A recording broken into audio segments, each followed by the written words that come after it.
जय श्री राधे, हरे कृष्ण, श्री शिवाय नमस्तुभ्यम। प्रिय भक्तजनों, आप सभी पर महादेव का आशीर्वाद सदैव बना रहे। आज दिनांक है 20 अप्रैल, दिन है सोमवार और आज है वैशाख मास के शुक्ल पक्ष की तृतीया और चतुर्थी तिथि और आज विनायक चतुर्थी भी है। आज तृतीया तिथि सुबह 7:27 तक रहेगी। इसके बाद में चतुर्थी तिथि प्रारंभ होगी। सूर्योदय होगा सुबह 6:05 पर, सूर्यास्त होगा शाम 6:45 पर। ब्रह्म मुहूर्त सुबह 4:29 से 5:17 तक रहेगा और आज कृत्तिका नक्षत्र सुबह 4:35 तक रहेगा। इसके बाद में रोहिणी नक्षत्र प्रारंभ होगा। सौभाग्य योग सुबह 4:11 तक रहेगा। इसके बाद में शोभन योग प्रारंभ होगा और आज भद्रा काल भी रहेगा, जो कि शाम 5:49 से अगले दिन सुबह 4:14 तक रहेगा और भद्रा का वास इस बार स्वर्गलोक में रहेगा। प्रिय भक्तजनों, आज की कथाओं का शुभारंभ करते हैं विनायक चतुर्थी की कथा के साथ। एक बार गणेश भगवान वेश बदलकर एक चम्मच में दूध और अपनी मुट्ठी में कुछ चावल लेकर घूम रहे थे और घर घर जाकर कह रहे थे कि कोई माई खीर बना दो। सबने सुनकर मना कर दिया कि इतने से खीर नहीं बनेगी। आखिरकार वह एक बूढ़ी माई के घर पहुंचे और बोले, माई खीर बना दो। बूढ़ी माई हंसकर बोली, पगले, इतने से खीर कैसे बनेगी? तेरी मुट्ठी में थोड़े से चावल और चम्मच में बस थोड़ा सा दूध है। चल, फिर मैं भी खाली बैठी हूँ, अच्छा ला बना देती हूँ। ऐसा कहकर वह अपने घर में जाकर सबसे छोटा बर्तन लेकर आई तो गणेश जी बोले, माई सबसे बड़ा बर्तन चढ़ाकर बनाओ, मैं गांव में बुलावा देकर आ जाता हूँ। बूढ़ी माई ने सोचा, छोटा बालक है, उसका मन रखने के लिए उसका कहा कर देती हूँ। ये सोचकर बूढ़ी माई ने घर में से सबसे बड़ा बर्तन लाकर उसे चूल्हे पर चढ़ा दिया और उसमें गणेश जी का दिया हुआ दूध और चावल डालकर रख दिया। उधर गणेश जी गांव भर में न्योता देने के लिए चले गए और इधर चूल्हे पर रखा हुआ वह बर्तन लबालब खीर से पूरा भर गया। बूढ़ी माई ने सोचा कि वो तो गांव में बुलावे की बात कहकर गया है, पता नहीं बाद में खीर बचे या न बचे। तो बूढ़ी माई ने अपने लिए उसमें से खीर निकालकर गणेश जी के नाम से भोग लगाया और खीर खाने लगी। इतने में ही गणेश जी आ गए तो बूढ़ी माई बोली, आओ आओ, तुम भी खीर का भोग लगा लो। तब गणेश भगवान कहने लगे, ना बूढ़ी माई, मेरा तो पेट ही भर गया है। बूढ़ी माई ने कहा, तुमने खीर कब खाई जो तुम्हारा पेट भर गया? तब गणेश जी, जिन्होंने वेश बदला हुआ था, कहने लगे, बूढ़ी माई, जब तुमने मुझे याद किया और मुझे याद करके भोग लगाया, उस समय मैंने उस खीर को ग्रहण किया और जिससे मेरा पेट भर गया। अब तो तुम इस खीर से पूरे गांव भर को खिलाओ और जब तक पूरा गांव नहीं खा लेता तब तक तेरे घर में भंडार में खीर खत्म नहीं होगी। ऐसा कहकर गणेश जी चले गए। थोड़ी देर के बाद बूढ़ी माई घर के अंदर गई तो देखा कि सारे बर्तन अनाज और धन से भरे हुए हैं। किसी में सोना चांदी गहने तो किसी में आभूषणों से भरा हुआ भंडार था और इस प्रकार गणेश जी की कृपा से बूढ़ी माई का पूरा घर धन सुख समृद्धि और अनाज से भर गया। विनायक जी महाराज, जैसा आपने उन बूढ़ी माई को दिया वैसा ही सबको देना। इस कहानी को कहने सुनने और हुंकारा भरने वाले और जो भी इस कहानी को आगे लोगों तक शेयर करे, उन सबको और उनके परिवारजनों को भी देना और अपनी कृपा सब पर बनाए रखना। सभी प्रेम से बोलिए, विनायक जी महाराज की जय। प्रिय श्रोताओं, ये थी आज की कथा। अब आज क्योंकि सोमवार का दिन है जो कि भोलेनाथ को समर्पित है, तो अब हम सभी भगवान शिव की सोमवार व्रत कथा का भी श्रवण करेंगे ताकि आप सबकी मनोकामनाएं भोलेनाथ की कृपा से शीघ्र पूर्ण हो सके। एक बार भोलेनाथ और माता पार्वती जी मृत्युलोक में भ्रमण करने पधारे। दोनों विदर्भ देश में अमरावती नाम की सुंदर नगरी में जा पहुंचे। ये नगरी सभी प्रकार के सुखों से भरपूर थी। वहाँ बहुत सुंदर सुंदर शिव जी के मंदिर भी थे। भगवान शंकर देवी पार्वती जी के साथ उन्हीं में से एक मंदिर में निवास करने लगे। एक दिन माता पार्वती ने भोलेनाथ के साथ चौसर खेलने की इच्छा प्रकट की। भगवान शिव ने उनकी बात सुन ली और वे दोनों चौसर खेलने लगे। तभी मंदिर का पुजारी पूजा करने आया। माता पार्वती ने पुजारी से पूछा, पुजारी जी बताओ, हम में से कौन जीतेगा? पुजारी जी ने कहा, महादेव ही जीतेंगे। थोड़ी ही देर बाद खेल समाप्त हुआ तो विजय देवी पार्वती जी की हुई। माता पार्वती ने पुजारी जी से पूछा, बताओ पुजारी जी, हम में से विजय किसकी हुई? तब पुजारी जी ने महादेव को ही विजयी होने की बात बताई। ये सुनकर देवी पार्वती जी को पुजारी जी पर क्रोध आया और उन्हें कोढ़ी होने का श्राप दे दिया। कोढ़ से ग्रस्त पुजारी बहुत दुखी रहने लगे। एक दिन देवलोक की अप्सरा भगवान शिव की पूजा करने के लिए उस शिव मंदिर में आई।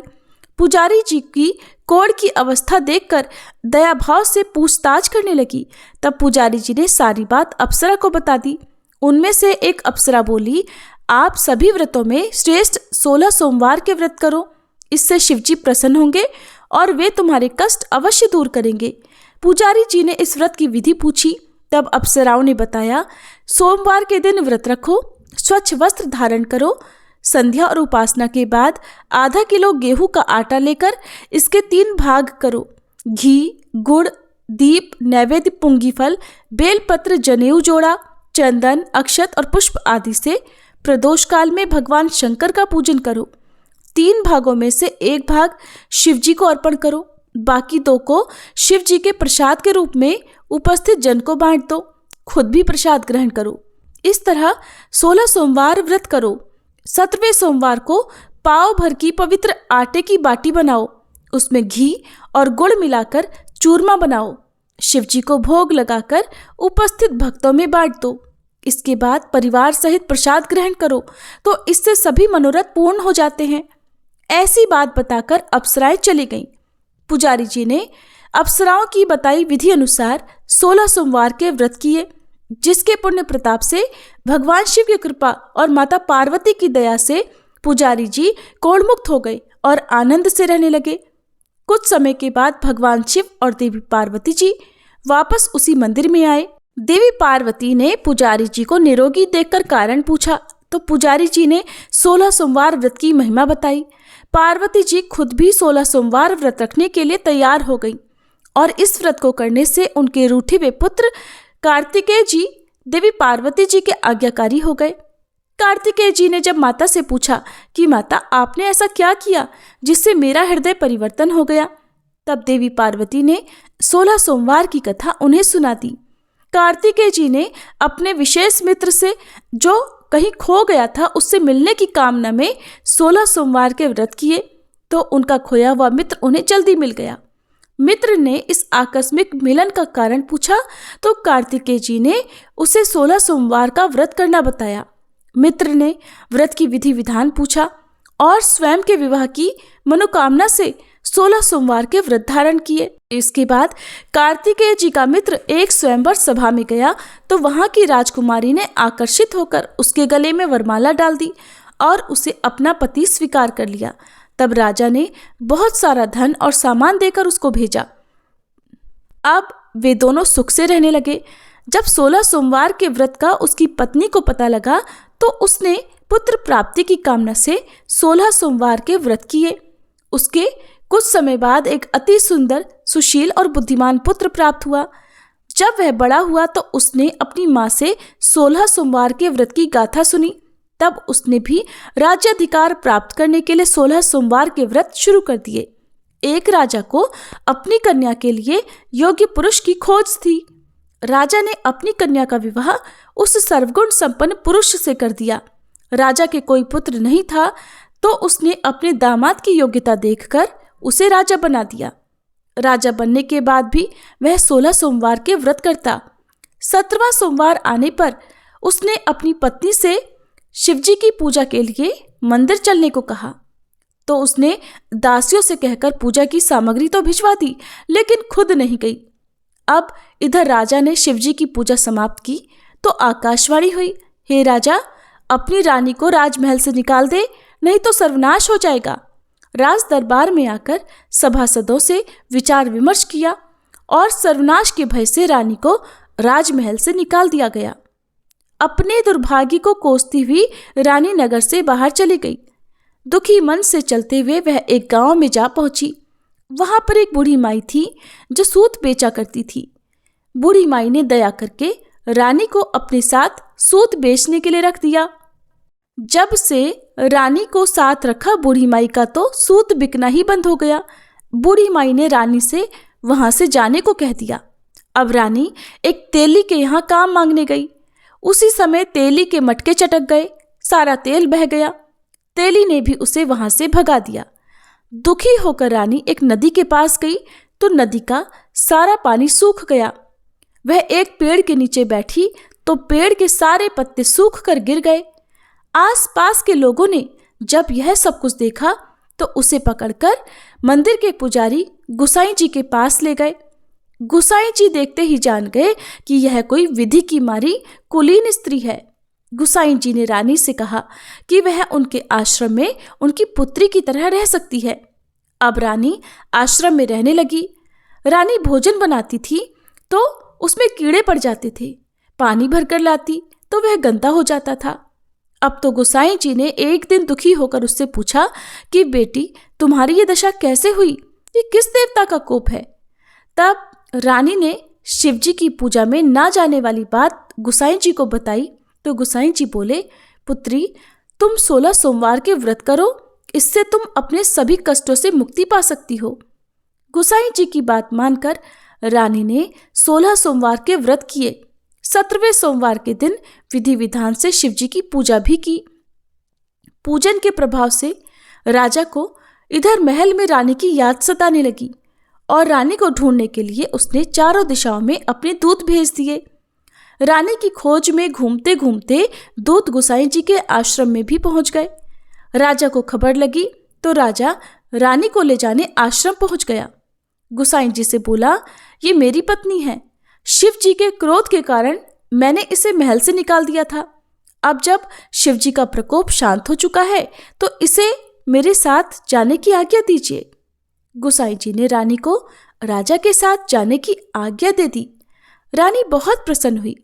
राजा और रानी के आने की खुशी में नगरवासियों ने खूब सजावट की, मंगल गीत गाए, पंडितों ने मंत्र आदि गाकर स्वागत किया।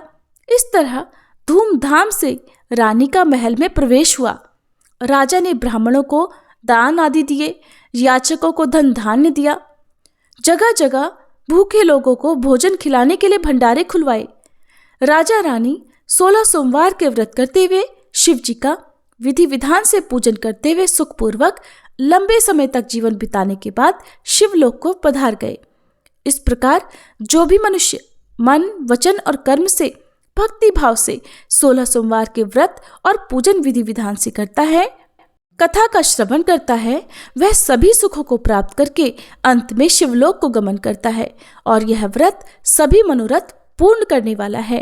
अब सुनिए श्री कृष्ण कवच पाठ हिंदी में। देवर्षि नारद जी ने भगवान नारायण से पूछा, भगवान, अब मेरी ये सुनने की इच्छा है कि भगवान शंकर ने दयावश परशुराम को कौन सा मंत्र और कौन सा स्तोत्र और कवच दिया था? उस मंत्र के आराध्य देवता कौन है? कवच धारण करने का क्या फल है तथा स्तोत्र पाठ से किस फल की प्राप्ति होती है? वह सब कुछ आप कृपा करके बतलाइए। तब नारायण भगवान बोले, नारद, उस मंत्र के आराध्य देव गोलोकनाथ गोप गोपीश्वर सर्वसमर्थ परिपूर्णतम स्वयं भगवान श्री कृष्ण हैं। शंकर जी ने रत्न पर्वत के निकट स्वयं प्रभा नदी के तट पर पारिजात वन के मध्य स्थित आश्रम में लोकों के देवता माधव के समक्ष परशुराम को त्रैलोक्य विजय नामक परम अद्भुत कवच विभूति योग से संभूत महान पुण्यमय स्वतराज नाम वाला स्तोत्र और संपूर्ण कामनाओं का फल प्रदान करने वाला मंत्र कल्पतरु नामक मंत्र प्रदान किया था। महादेव जी ने कहा, भृगुवंशी महाभागवत्स, तुम प्रेम के कारण मुझे पुत्र से भी अधिक प्रिय हो, अतः आओ कवच ग्रहण करो। हे राम, जो ब्रह्मांड में परम अद्भुत तथा विजयप्रद है, श्री कृष्ण के उस त्रैलोक्य विजय नामक कवच का मैं वर्णन करता हूँ, सुनो। पूर्व काल में श्री कृष्ण ने गोलोक में स्थित वृंदावन नामक वन में राधिकाश्रम में रासमंडल के मध्य ये कवच मुझे दिया था। ये अत्यंत गोपनीय तत्व संपूर्ण मंत्र समुदाय का विग्रह स्वरूप पुण्य से भी बढ़कर पुण्यतर परमोत्कृष्ट है और इसे स्नेहवश मैं तुम्हें बता रहा हूँ, जिसे पढ़कर और धारण करके मूल प्रकृति भगवती आद्य शक्ति ने शुंभ निशुंभ महिषासुर और रक्तबीज का वध किया था, जिसे धारण करके मैं लोकों का संहारक और संपूर्ण तत्वों का जानकार हुआ हूँ तथा पूर्व काल में जो दुरंत और अवध्य थे उन त्रिपुरों को खेल ही खेल में दग्ध कर सका हूँ, जिसे पढ़कर और धारण करके ब्रह्मा ने इस उत्तम सृष्टि की रचना की है, जिसे धारण करके भगवान शेष सारे विश्व को धारण करते हैं, जिसे धारण करके कूर्मराज शेष को लीलापूर्वक धारण किए रहते हैं, जिसे धारण करके स्वयं सर्वव्यापक भगवान वायु विश्व के आधार हैं,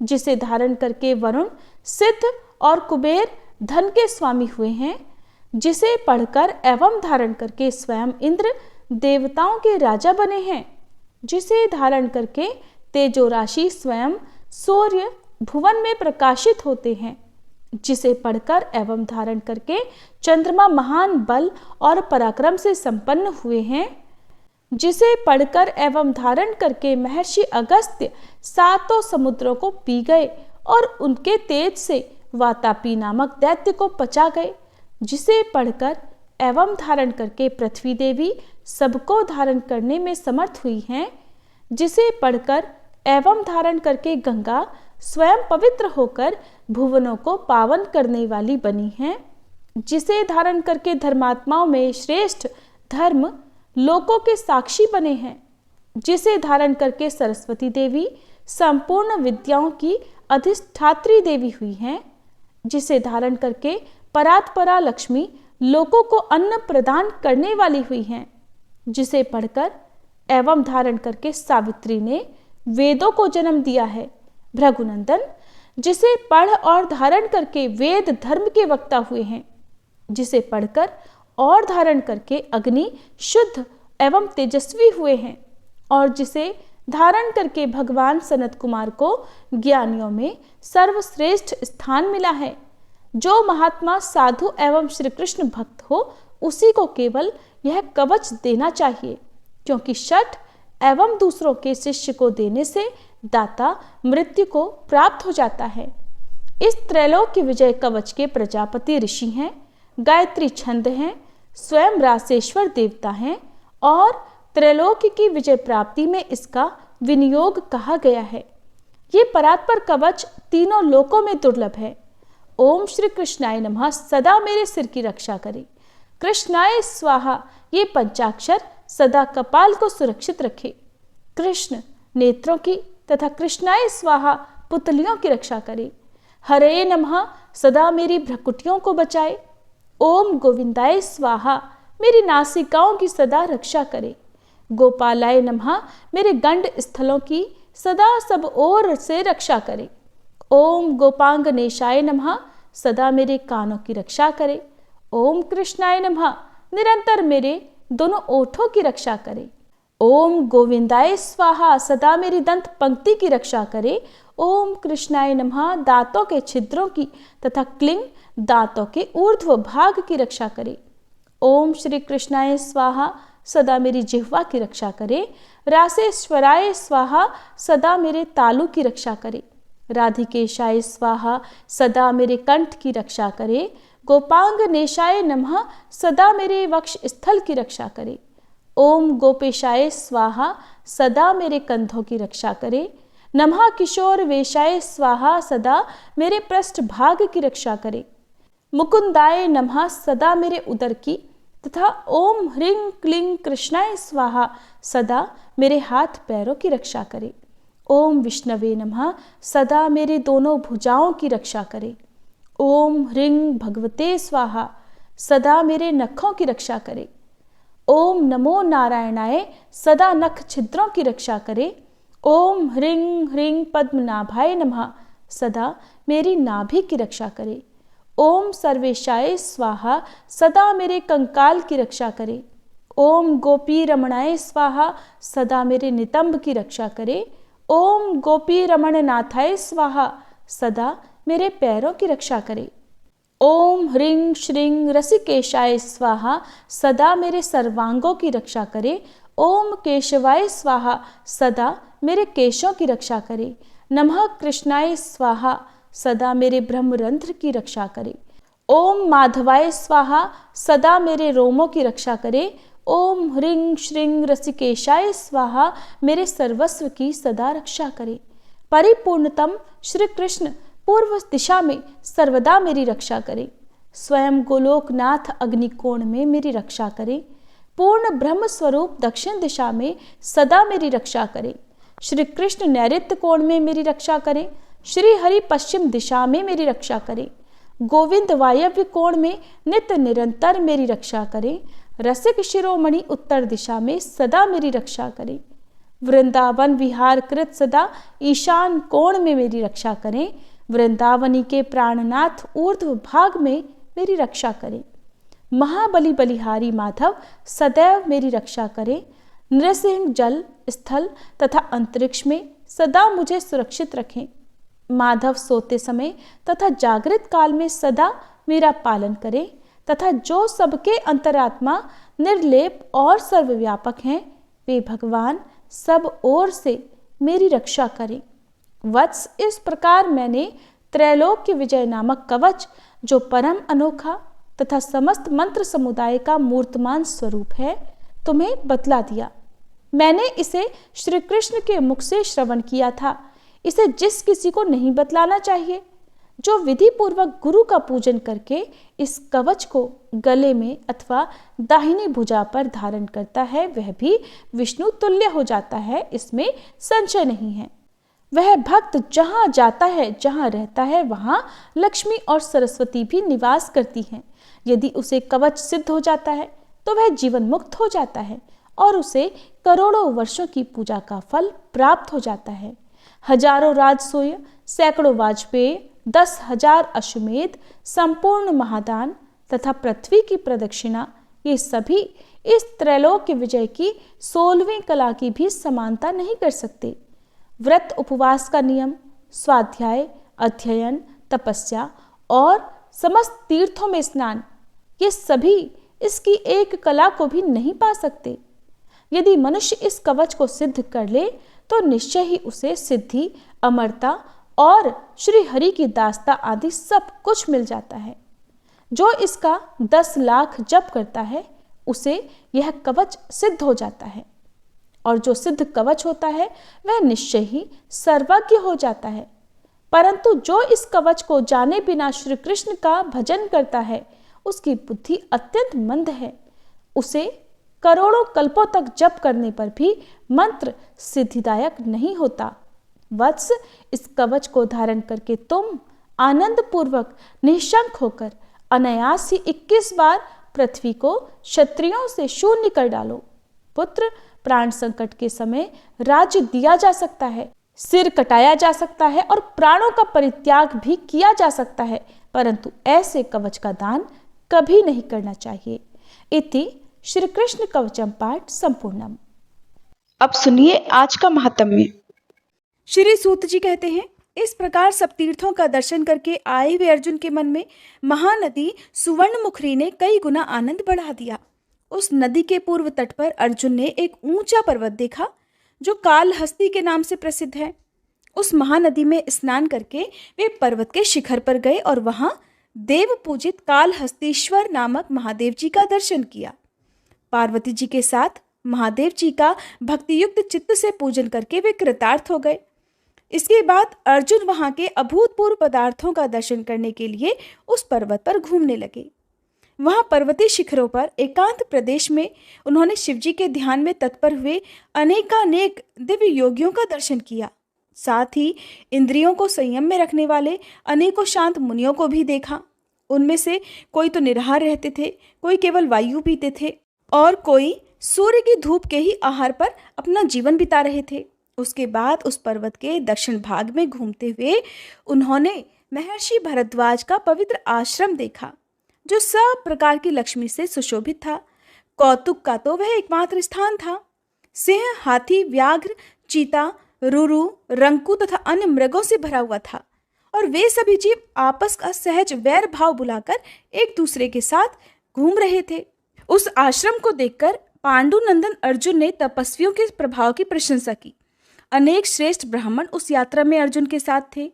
उन सभी मित्रों के साथ उन्होंने आश्रम में प्रवेश किया और अपने सामने ही अनेक मुनियों से घिरे हुए प्रज्वलित अग्नि के समान तेजस्वी भरद्वाज जी को बैठे देखा। उनके सब अंगों में भस्म लगा हुआ था और कंधे पर मृग चर्म का उत्तरीय शोभा पा रहा था। इससे वे नूतन श्याम मेघ से आच्छादित कैलाश की तरह शोभित हो रहे थे। सुवर्ण के समान पीले रंग की लंबी जटाओं से प्रकाशमान थे। उन्हें देखकर ऐसा लगता था मानो श्रुति, स्मृति और पुराणों के अर्थों ने एकीभूत होकर मुनि का शरीर धारण कर लिया हो। वे दिव्य ज्ञान के शुभ आश्रय थे। धृति, शांति, दया, तुष्टि और शांति आदि सद्गुण नित्य उनकी सेवा में रहते थे। वे अखंड ब्रह्म तेज से दैदीप्यमान हो रहे थे। अर्जुन ने धीरे धीरे निकट जाकर मुनि के चरणारविंदों के आगे पृथ्वी पर गिरकर साष्टांग प्रणाम किया। अपने आश्रम में आए हुए कुंती नंदन अर्जुन को मुनि ने स्वयं उठाकर अभ्युदय का आशीर्वाद दिया। उस समय उनका मन हर्षोल्लास से भरा हुआ था। यथा योग्य अर्घ आदि प्रस्तुत करके मुनि ने अपने प्रिय अतिथि का सत्कार किया और एक आसन की ओर संकेत करके उन्हें उस पर बिठाया। जब अर्जुन बैठ गए तब उनसे स्वास्थ्य संबंधी कुशल प्रश्न किया। इसके बाद अर्जुन भोजन करके तपोनिधि भरद्वाज मुनि के समीप ही बैठे और कथा सुनने के कौतूहल से दिन का शेष भाग वहीं बिताया। इसके बाद सायं संध्या करके अग्नि में आहुति देकर अपने साथ आए हुए ब्राह्मणों सहित वे मुनि के कुटी गृह में गए और वहां उनके आशीर्वाद से आनंदित होकर बैठ गए। उस समय सुवर्णमुखी नदी के शीतल जल को छूकर चलने वाली ठंडी वायु से अर्जुन को बड़ी प्रसन्नता हो रही थी। सूत जी कहते हैं, अर्जुन ने सुखपूर्वक बैठे हुए भरद्वाज मुनि को प्रणाम करके विनय पूर्वक इस प्रकार गंभीर वचन में कहा, मुनिश्रेष्ठ, इस संसार में एकमात्र मैं ही धन्य हूं जिसका आपने अपने पुत्र की तरह भली भांति आदर किया है। भगवान, ये महानदी किस पर्वत से प्रकट हुई है और कौन इसे ले आया है तथा इसमें स्नान दान आदि करने से कौन सा पुण्य प्राप्त होता है, कृपा कर मुझे ये बताइए। भरद्वाज जी कहने लगे, महाबाहु अर्जुन, तुम कौरव कुल को पवित्र करने वाले हो और धर्मपुत्र युधिष्ठिर के छोटे भाई हो। मैंने अनेकों राजा देखे हैं, परंतु वे तुम्हारे समान लीलायुक्त सरलता, दया, उदारता, धीरता और गंभीरता आदि गुणों से सुशोभित नहीं थे। कुल, विद्या और धन ये बलवान पुरुषों के अभिमान में कारण होते हैं, किंतु तुम्हारे जैसे कल्याणमय पुरुषों के लिए वे भी नम्रता लाने में कारण हुए हैं। राजन, मैंने मुनियों के मुख से जो दिव्य कथा सुनी है वो तुमसे कहता हूँ, उसे सुनो। पूर्व समय की बात है, दक्ष कुमारी सती अपने पिता से अपमानित होकर शरीर त्याग कर हिमालय की पुत्री के रूप में प्रकट हुई। फिर सप्तऋषियों ने आकर जब प्रार्थना की तब गिरिराज हिमालय विवाह के समय अपनी पुत्री भगवान शंकर को देने के लिए तत्पर हुए।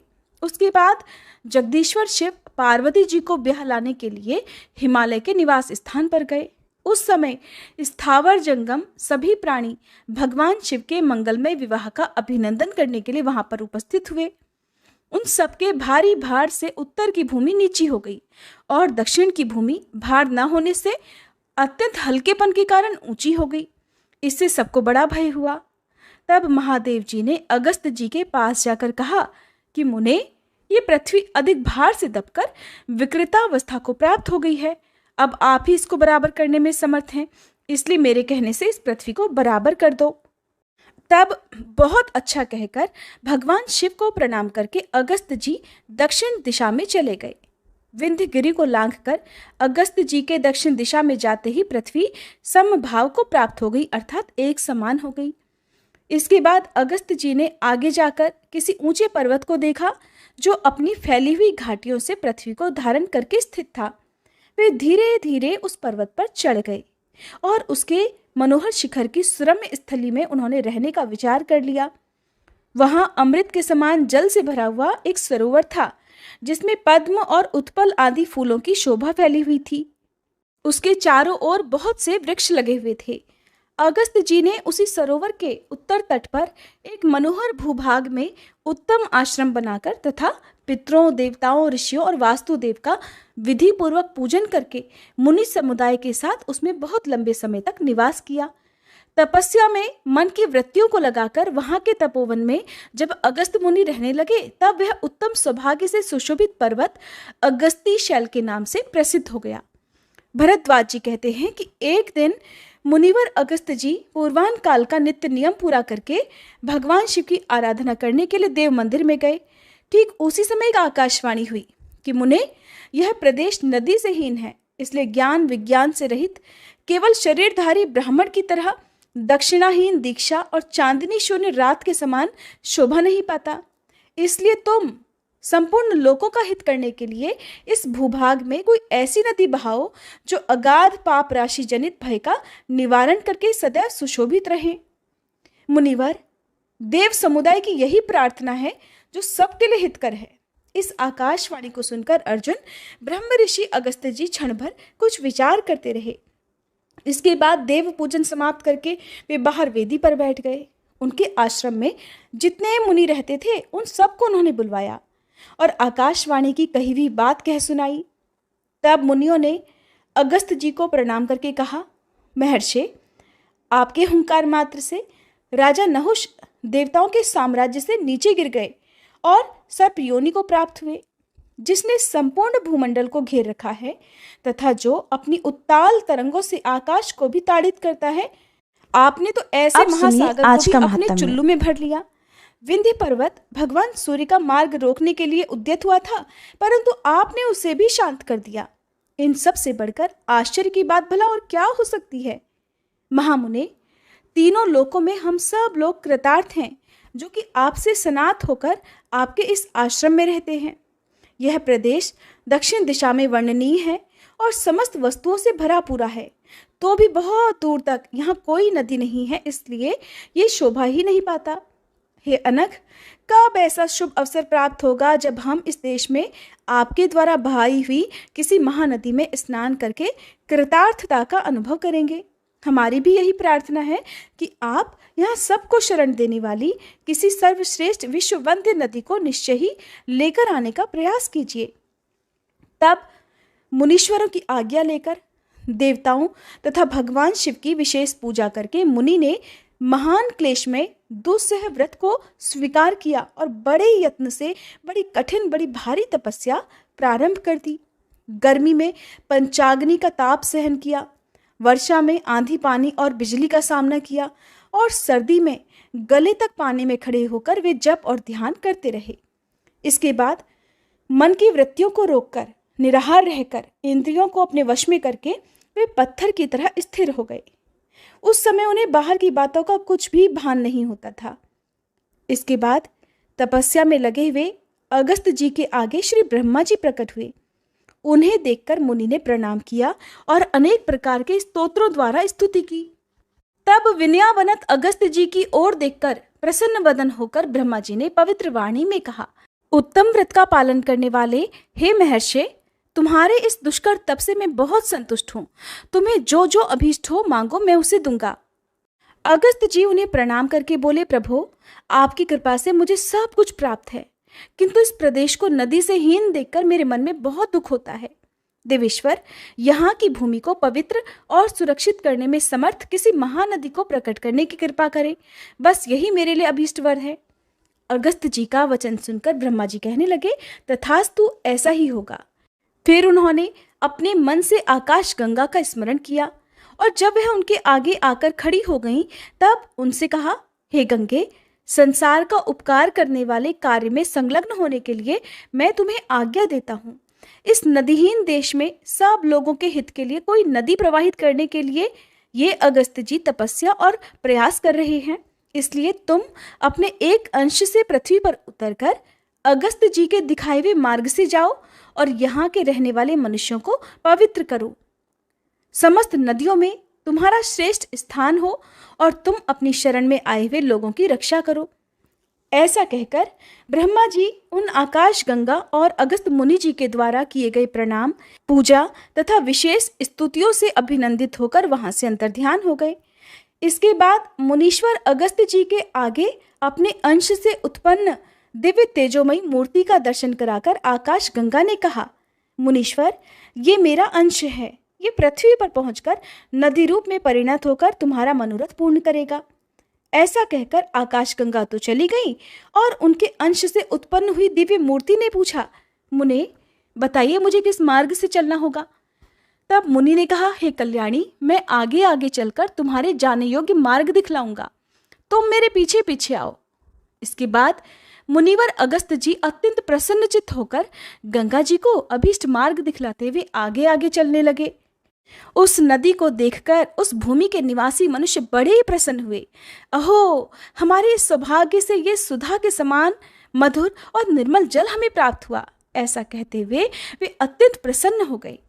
उस समय श्री ब्रह्मा जी की आज्ञा से सब देवताओं के सुनते हुए वायुदेव ने कहा, ये नदी लोकों के सौभाग्य से स्वर्ण की तरह प्राप्त हुई है तथा महर्षि अगस्त जी के द्वारा इस पृथ्वी पर लाए जाने पर अपनी कल कल ध्वनि से संपूर्ण दिशाओं को मुखरित कर रही है, इसलिए यह स्वर्ण मुखरी के नाम से प्रसिद्ध होगी तथा मोक्ष संपत्ति प्रदान करने वाले अपने तेज से सभी लोकों द्वारा प्रशंसित होगी। इस प्रकार यह दिव्य नदी स्नान पान आदि की व्यवस्था से सब मनुष्यों को सुख पहुंचाती हुई इस पृथ्वी पर प्रतिष्ठित हुई। अर्जुन, जो रोगों से पीड़ित और अधिक व्याकुल मनुष्य हैं, उन सब के रोगों का निवारण करके उन्हें स्वस्थ बना देने वाला एकमात्र स्वर्ण मुखरी का ही जल है। अर्जुन, वह नदी कीचड़ से रहित अत्यंत निर्मल, पाप नाशक, मंगलयुक्त और अत्यंत स्वादिष्ट अमृत के समान जल धारण करती है। अगस्त पर्वत से इसकी उत्पत्ति हुई है तथा उत्तम तीर्थ समूहों से सुशोभित होकर ये दक्षिण समुद्र में जाकर मिली है। महर्षि अगस्त इस नदी का दक्षिण समुद्र से संगम कराकर इसकी स्तुति करके कृतार्थता का अनुभव करते हुए पुनः इच्छानुसार अपने आश्रम में लौट आए। अर्जुन ने कहा, भगवान, आपने इस महानदी की उत्पत्ति का वृतांत कहा, अब मैं इसके प्रभाव को भी सुनना चाहता हूँ। भरद्वाज जी बोले, हे पांडुनंदन, 100 योजन दूर से भी इस स्वर्ण मुखरी का स्मरण करके मनुष्य सब पापों से मुक्त हो जाता है। अगर स्वर्ण मुखरी के जल में देहधारियों की अस्थि डाल दी जाए तो वह उनके ब्रह्मलोक पर चढ़ने के लिए सीढ़ी बन जाती है। स्वर्ण मुखरी का स्मरण करते हुए मनुष्य जहाँ कहीं भी अन्य जलों में स्नान कर ले तो उन्हें उत्तम पद की प्राप्ति होती है। इंद्र आदि देवता स्वर्ण मुखरी नदी में स्नान करने के लिए ललचाए हुए चित्त से मनुष्य शरीर को ही प्राप्त करना चाहते हैं। अगर तोला भर भी स्वर्ण मुखरी नदी का जल पी लिया जाए तो वह देहधारियों के पर्वत समान पापों का भी शीघ्र ही नाश कर देता है।